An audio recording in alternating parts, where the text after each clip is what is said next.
प्रजापत्य विवाह, अब हम लोग क्या पढ़ने वाले हैं, तो प्रजापत्य विवाह वह ब्रह्म विवाह के ही समान है। ये जो प्रजापत्य विवाह किसके समान है, फर्स्ट वाले के समान है। ये क्या है, प्रजापत्य विवाह है जो फर्स्ट, ये इसी के, ये प्रजापत्य विवाह ब्रह्म विवाह के क्या है, समान है। कैसे समान है बताइए। लेकिन देखिए इसमें थोड़ी सी अंतर है, इसमें थोड़ा सा अंतर, लेकिन इसमें कन्या के पिता द्वारा वर वधु को आशीर्वाद देते हुए इस वाक्य का उच्चारण किया जाता है। इसमें तो गुणवान सुंदर जो क्या होते हैं, वर को बुला के अपने यहाँ कन्यादान दिया जाता है, उसी को क्या कहते हैं, ब्रह्म विवाह। इसमें भी वही होता है, लेकिन इसमें जो वर वधु हैं, जो आपके वर वधु हैं, उनको क्या, जो कन्या के पिता है वर वधु को आशीर्वाद देते हुए एक वाक्य कहते हैं। वो कौन सा वाक्य है, तुम दोनों एक साथ मिलकर आजीवन धर्म का आचरण करोगे। बड़ा ही सुंदर वाक्य है और ये ही हिंदू विवाह की सर्वश्रेष्ठता को दर्शाता है। इसमें जो कन्या के जो पिता होते हैं वो कहते हैं कि तुम आजीवन एक साथ मिलकर क्या करना, धर्म का आचरण करोगे। तुम एक साथ मिलकर क्या करोगे, दोनों अलग होकर नहीं, एक साथ मिलकर तुम क्या करोगे, धर्म का आचरण करो। चौथा विवाह है। ओके, अब असुर विवाह पे हम लोग आते हैं फटाफट। तो देखिए असुर विवाह क्या होता है, यह एक निम्न कोटि का विवाह है। ये कैसा विवाह है, तो यह एक निम्न कोटि का विवाह है। कैसे, देखिए यह एक कैसा है, तो निम्न कोटि का विवाह है जिसमें कन्या का पिता कन्या का मूल्य लेकर विवाह करता है। जिसमें क्या होता है असुर विवाह में कि कन्या का पिता कन्या का मूल्य लेकर क्या करता है, अपने कन्या का विवाह करता है। उसे क्या कहते हैं बताइए, तो उसे ही असुर विवाह कहते हैं। और हमारे देहातों में ये सामान्य बोलचाल की भाषा में उसे क्या कहते हैं, बेटी बेचवा। क्या कहते हैं, बेटी बेचवा। अब देखिए इसकी यह समाज में क्या है, यह विवाह आलोचना, ये इस विवाह की क्या हो गई, बहुत आलोचना की गई है असुर विवाह की। अभी तक देव विवाह की गई थी, फिर असुर विवाह, अब गंधर्व विवाह। आजकल ये विवाह खूब चल रहा है। देखिए इसी को क्या कहते हैं, प्रेम विवाह कहते हैं। इसी को क्या कहते हैं, प्रेम विवाह। और एक समाजशास्त्री थे, इसे उन्होंने क्या कहा, आदर्श विवाह कहा। कैसे, जो माँ बाप के भी मर्जी उसमें शामिल हो और जो कन्या और वर है उनकी भी इच्छा हो विवाह करने की, उसी को वो आदर्श विवाह मान। लेकिन अक्सर ये जो गंधर्व विवाह होते हैं माता पिता के मर्जी के खिलाफ होते हैं। क्या होते हैं, तो माता पिता के मर्जी के खिलाफ होते हैं। ओके, कौन से विवाह, तो गंधर्व विवाह। यह प्रेम विवाह है। ये क्या है, यह प्रेम विवाह है जो आजकल के पीढ़ी में ये देखने को मिलता है। ओके, इतना तो कंफर्म है। इसी को क्या कहते हैं, लव मैरिज। बड़ा आजकल लव मैरिज, आजकल आदमी पूछता है शादी फिक्स होता है तो अरे लव मैरिज है कि अरेंज मैरिज, तो उस समय में इसको क्या कहा जाता था, तो गंधर्व विवाह। ये कौन से कितने नंबर पे है, तो 6वां विवाह आप कर रहे हो अगर लव मैरिज कर रहे हो तो। ओके,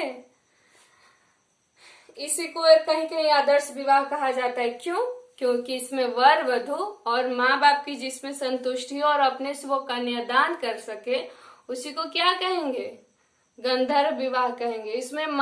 इसमें जो वर वधु है उनकी तो इच्छा सम्मिलित होती है। अगर इनकी इच्छा सम्मिलित है और इनके माँ बाप को भी क्या कन्यादान का अवसर प्राप्त हो जाता है, अपने पुत्र का विवाह करने का अवसर प्राप्त हो जाता है, इसी को फिर इसका रूप क्या हो जाता है, आदर्श विवाह का। ओके, अब फिर देखिए हमको क्या पढ़ना है, राक्षस विवाह। अब क्या पढ़ना है हमको, तो राक्षस विवाह भाई पढ़ना है, समझ लो तो बढ़िया से पढ़ना है हमको राक्षस विवाह।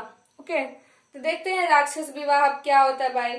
तो युद्ध में स्त्री का हरण करके जब उससे विवाह किया जाए तो वह विवाह क्या होता है, तो राक्षस विवाह। कैसे, जब युद्ध में हरण कर लिया जाए, चाहे हरण कर लिया, तो उस विवाह को क्या कहते हैं, बलपूर्वक हो रहा है ना, तो उसी को क्या कहते हैं, तो राक्षस विवाह कहते हैं। उसको क्या कहते हैं, तो राक्षस। चूंकि युद्ध से प्रत्यक्ष जो युद्ध है उससे प्रत्यक्ष संपर्क किसका है? तो क्षत्रियों का है। उससे प्रत्यक्ष संपर्क किसका है? क्षत्रियों का है। इसी कारण इस विवाह को एक और नाम से जानते हैं। इसी कारण इस विवाह को एक और नाम से जानते हैं। अब बताइए वो कौन सा विवाह होगा? क्योंकि इसका संबंध किससे है? क्षत्रियों से है, तो इसको क्षत्रिय विवाह भी कहते हैं।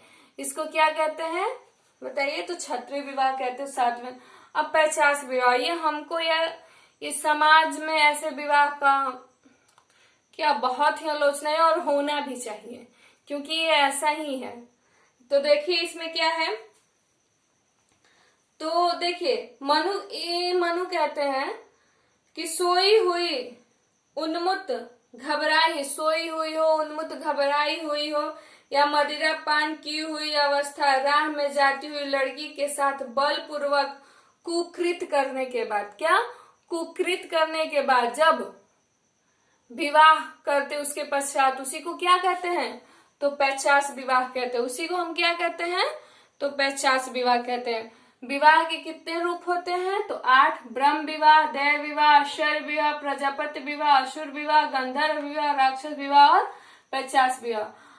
तो आपने इतने सारे जो विवाह है उसको समझा, इसको नोट डाउन कीजिएगा क्रमबद्ध तरीके से।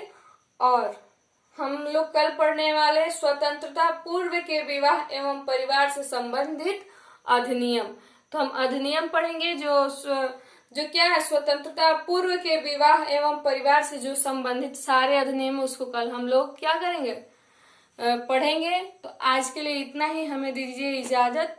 तो जाने से पहले मैं चाहूंगी कि आप हमारे चैनल को सब्सक्राइब, लाइक तथा बेल आइकन दबाना ना भूलें और प्लीज अपने दोस्तों के साथ इसको शेयर करें, क्योंकि आपके योगदान के बिना हमारे ये जो अभियान है, जो घर घर बैठे जो अभी फिर से लॉकडाउन हो रहा है, उनके पास भी क्या हो, शिक्षा का एक बढ़िया साधन हो।